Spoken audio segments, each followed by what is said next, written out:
Welcome back to What the Flick. I'm Matt Atchity. That's Christy Lemire. That's Alonso Duralde. Some people may have watched the Oscars yesterday. Some people might have watched the red carpet on ABC, or you might have watched the red carpet on E! And watched a really long, awkward day for Ryan Seacrest. Yeah, I flipped around. Nobody wanted to talk to. Yeah, so the word going into the Oscars was that studios were directing their talent to just avoid him, like just not even talk to him. And so he has a spot on the red carpet, as he always does. This day is like his bread and butter. This is what he does.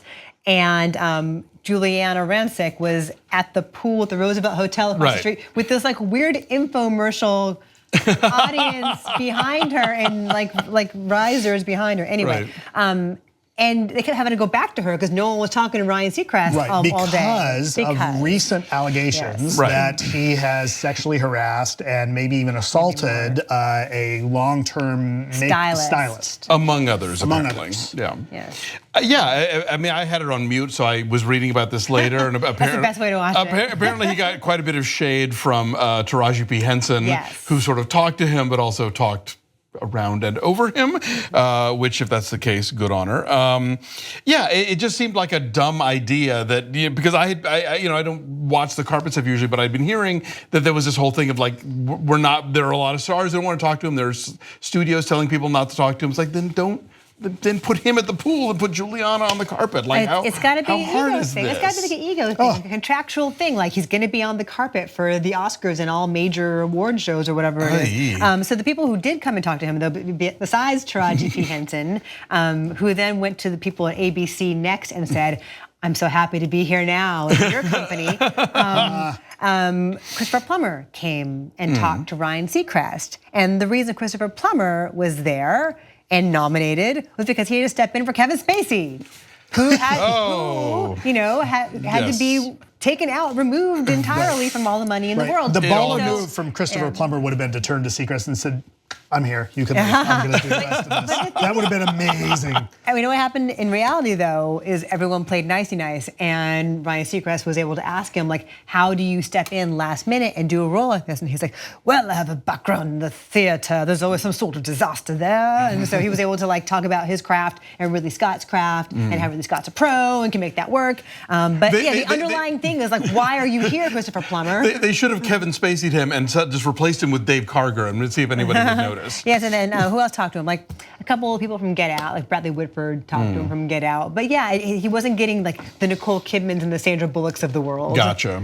Like ABC was. Well, here, our friend Jacqueline Coley, who has been here at What the Flick doing the Star Trek recaps of late, was saying, we were talking after the Spirit Awards about how this was going to go and why he was still there. And she says, well, here's the thing with E! And Ryan Seacrest. Even if they take him off the air, he produces like 6 of their highest rated shows.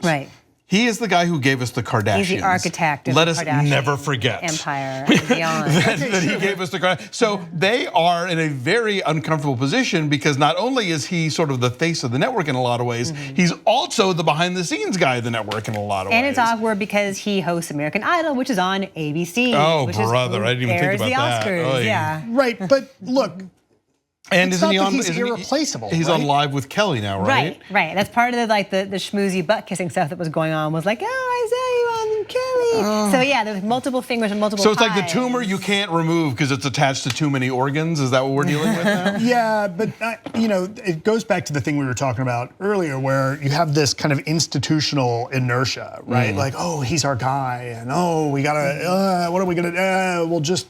We'll bear it out, and it takes something like this terrible red carpet for him. And it's like okay, yes, obviously this is still an accusation and there's still investigations and blah blah blah. I'm not saying like he must be fired and drawn and quartered, but maybe don't put the guy out in the middle, front and center of one of your biggest days of the year if you know that there are all these people that are shunning him. Here's the thing. That's what happened. Go ahead. So one of your biggest days of the year when it's like everyone's wearing Time's Up and Me Too. Well, that too. And your timing could not be worse. That's what happens when you're in the bubble. That's the thing. Ryan Seacrest in the bubble. Nobody tells him no. People at the top like, oh, like you said, oh, he produces a bunch of our shows and we need it. And like, we love Ryan. Everybody loves Ryan. Somebody's got to just have the guts to say, you know what? Sorry, Ryan, you're not doing this. And okay, you're gonna quit? Fine, quit. Okay, fine. Right? If that's what it's gonna be like. I mean, and it's somewhat disappointing that Seacrest would possibly believe that that's not going to have some effect on the way people are going to come and talk to him at the red carpet, right? Because if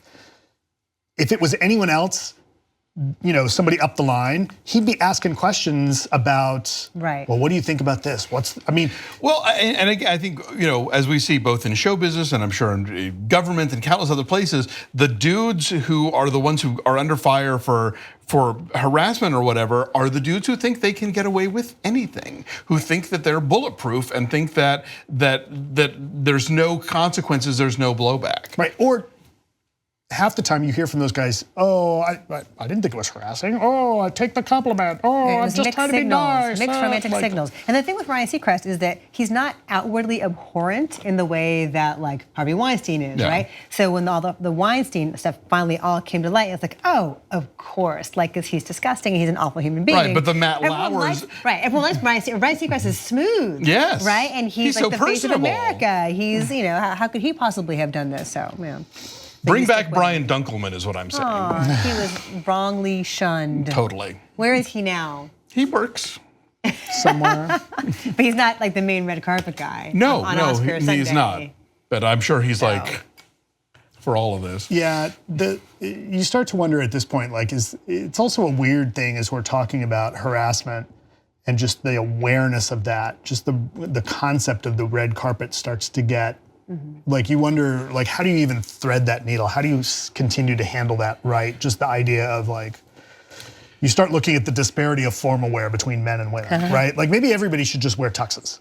Well, yeah, I mean, it was like the whole thing a couple years ago with the women who were being forced to wear heels on the carpet at Cannes, you know, and it's like, yeah, it is this weirdly kind of outdated thing, and it's like, are you gonna just talk to women about who they're wearing, or are you gonna talk to them about their projects, or, you know, Time's Up or whatever, you know? That certainly, you know, I think there was a movement for a while that was like ask them something, because men were getting the questions about work and women were getting the who are your shoes. I would say that there would seem to be a lot less of the who are you wearing conversation on the carpet yesterday.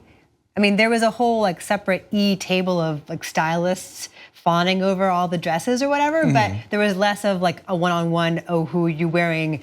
It was vaguely less inane. Well, you know, but the who you're wearing, baby steps. But here's the thing, like the who you're wearing conversation comes a little bit out of the history of part of how you got that dress and was that it was a promotional thing.